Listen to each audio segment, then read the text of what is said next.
Assalamualaikum warahmatullahi wabarakatuh. Bismillah walhamdulillah wassalatu wassalamu ala Rasulillah wa ala alihi wa sahbihi wa mawalah amma ba'd. Nawaitu ta'alluma wa ta'lim wa tuzakkir wa tazkir wa naf'a wal intifa'a wal istifadah wal hassa ala tamassuki bi kitabillahi wa sunnati rasulih. Wa da'ala ilal huda wa dalalata 'alal khair ibtigo'a mardatihi wa sawabihi wa qurbi. Tentunya apa kabar anak-anakku sekalian, siswa dan siswi Madrasah Sanawiyah di kelas 8. Salam sehat, tetap semangat. Kita belajar kembali, bertemu kembali dengan pelajaran seni budaya. Nah, pada pelajaran kali ini tentunya kita akan melanjutkan pelajaran kita pada pertemuan yang lalu tentang bagaimana kita menggambar bentuk, model dengan berbagai macam teknik. Kita sudah diperlihatkan bagaimana macam-macam unsur-unsur pada menggambar, dan sebenarnya ini adalah kelanjutan dari pelajaran kita di kelas 7 yang lalu. Dan kita di kelas 8 akan diperkenalkan menggambar kembali. Nah, kita lihat halaman 10 anak-anakku sekalian. Menggambar ilustrasi dengan teknik manual, gitu ya. Jadi menggambar ilustrasi dengan teknik manual. Artinya teknik manual ya dengan menggunakan kemahiran kemampuan tangan kita.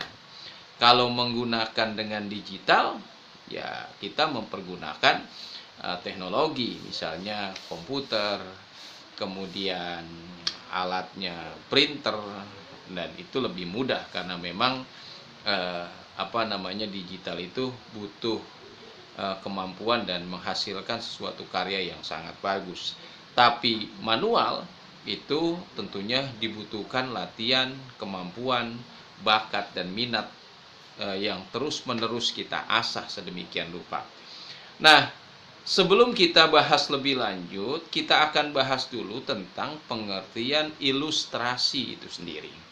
Nah, kata ilustrasi ini berasal dari bahasa Latin, yaitu illustrare, yang artinya menjelaskan. Jadi saya ulang, ilustrasi itu berasal dari bahasa Latin, yaitu illustrare, yang artinya menjelaskan. Nah, dalam bahasa Inggris, ya, itu berarti illustration, yang berarti menghias dengan gambar-gambar. Oleh karena itu, dengan demikian, gambar ilustrasi adalah gambar yang berfungsi sebagai apa?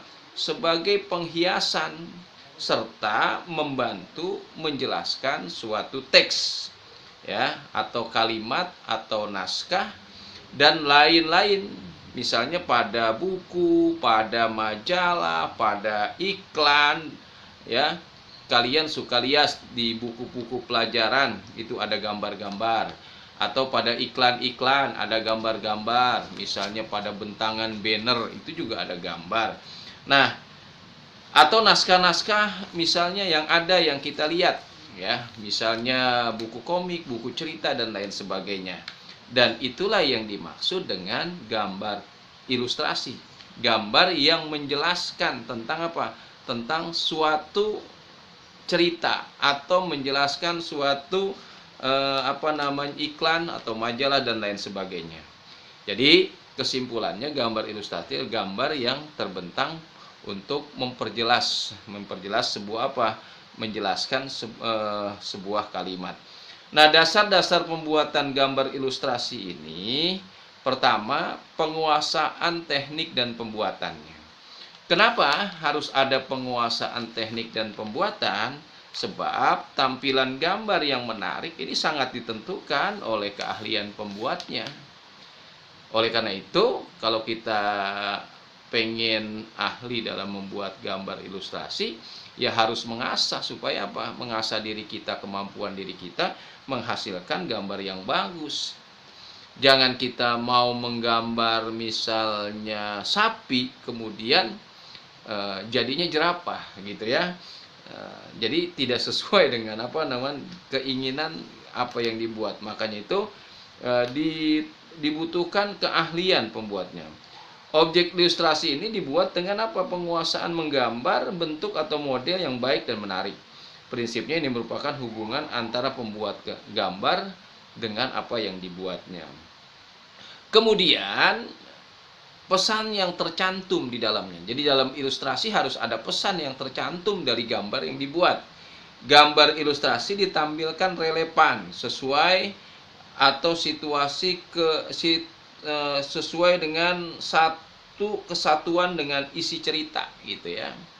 Kalau misalnya kita melihat gambar tentang marga satwa Ragunan, berarti gambar-gambar yang dimunculkan itu adalah binatang-binatang yang ada di marga satwa Ragunan. Atau misalnya wisata malam ke taman safari misalnya, maka yang dibuat itu adalah gambar-gambar hewan-hewan yang muncul pada malam hari ketika orang mau berkunjung untuk wisata malam ke taman safari gitu kan. Artinya binatang-binatang malam yang dimunculkan yang ada di taman safari gitu kan. Tidak mungkin ke taman safari lihat kodok gitu kan. Tidak mungkin ke taman safari ikan lele gitu. Pasti yang dimunculkan misalnya hewan-hewan yang muncul malam hari, harimau gitu kan. Kemudian apa lagi ya, bisa jadi gajah gitu. Gajah suka jalan-jalan malam-malam apa enggak ya. Nah itulah pengertian dari gambar itu harus memiliki pesan yang tercantum di dalamnya. Kemudian yang ketiga, mudah dipahami anak-anak gitu. Jadi gambar yang menarik itu memiliki kesatuan unsur yang harmonis. Gambar yang menjadi titik pusat perhatian dapat ditampakkan dengan jelas dan dominan. Dengan kata lain, tampilan gambar mempunyai kekuatan sebagai sebuah daya tarik terhadap penikmat atau pembacanya gitu. Jadi sehingga orang semakin senang bacanya, orang semakin senang melihatnya. Itulah kesatuan yang tentunya gambarnya harus mudah dipahami. Kemudian jenis-jenis gambar ilustrasi sekarang. Nah, jenis-jenis gambar ilustrasi ini ya dapat dibedakan berdasarkan corak, bentuk, serta penempatannya. Misalnya gambar ilustrasi berdasarkan corak dan bentuknya dapat dibedakan, misalnya ada bentuk corak realistis.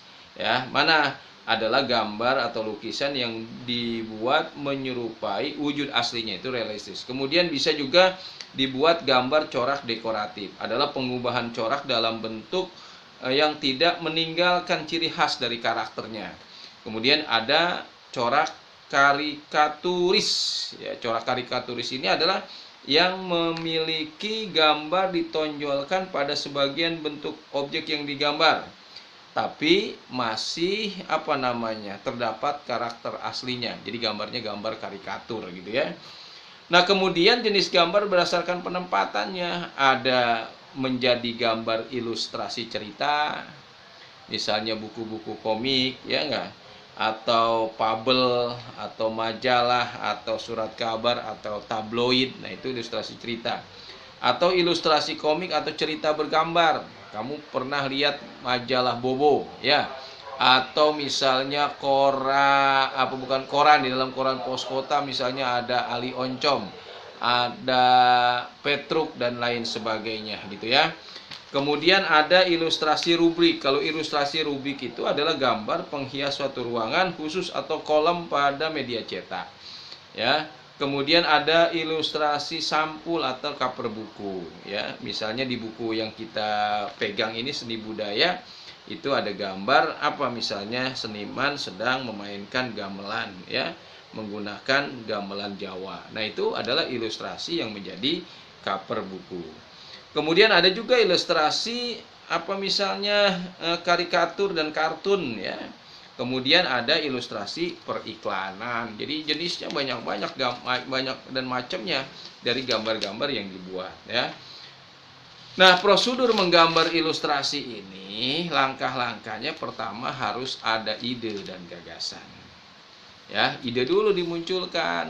Idenya apa nih kita mau buat? Gagasannya apa? Setelah itu memilih adegan yang harus kita tonjolkan. Kemudian menentukan atau membayangkan objek yang akan kita tampilkan dalam gambar. Kita pikir kita mau gambar apa nih, gitu ya. Setelah itu pahami perwatakan tokoh ceritanya yang tampilkan dengan watak jahat, gitu.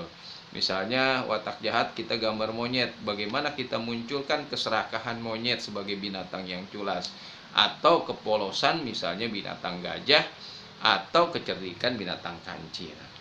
Kemudian buatlah sketsa. Sketsa itu biasanya menggunakan pensil ya. Pensil dulu. Ya, cukup sederhana, coretan-coretan garis halus ya. Baru nanti kalau sudah sketsa dibuat, kita tebalkan perlahan-lahan menjadi satu gambar yang cantik, yang menarik, yang indah. Kemudian setelah itu lakukan langkah pewarnaan. Kemudian bahan dan alat menggambar ilustrasi sama seperti menggambar umumnya, bisa menggunakan pensil warna, bisa menggunakan cat air, bisa menggunakan cat poster, bisa juga menggunakan krayon. Pokoknya alat-alat yang biasa kita temukan kita gunakan untuk menggambar. Kemudian objek gambar ilustrasi, bisa kita gambar manusia, kita bisa gambar binatang, kita bisa gambar tumbuhan, juga kita bisa gambar benda.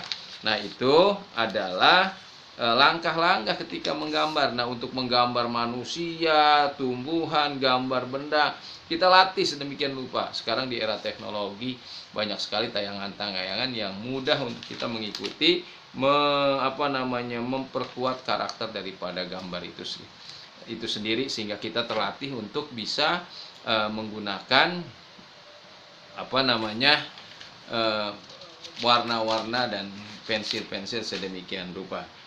Itulah anak-anakku sekalian pertemuan kita kali ini. Silakan dilihat halaman 15 untuk dikerjakan. Ada soal penilaian harian 5 soal, silakan dikerjakan ya. Nanti dikumpulkan seperti biasa dokumennya di sekolah atau di kantor. Pertanyaannya, apa yang dimaksud dengan menggambar langsung dan tidak langsung? Kedua, apa yang dimaksud dengan perspektif? 3, apa yang harus diperhatikan dalam membentuk gambar yang baik? 4, apa yang dimaksud dengan proporsi? 5, sebutkan prinsip-prinsip dalam menggambar bentuk atau model. Silakan dijawab di kertas lembar. Sampai jumpa lagi pada pertemuan yang akan datang. Salam sehat, tetap semangat. Assalamualaikum warahmatullahi wabarakatuh.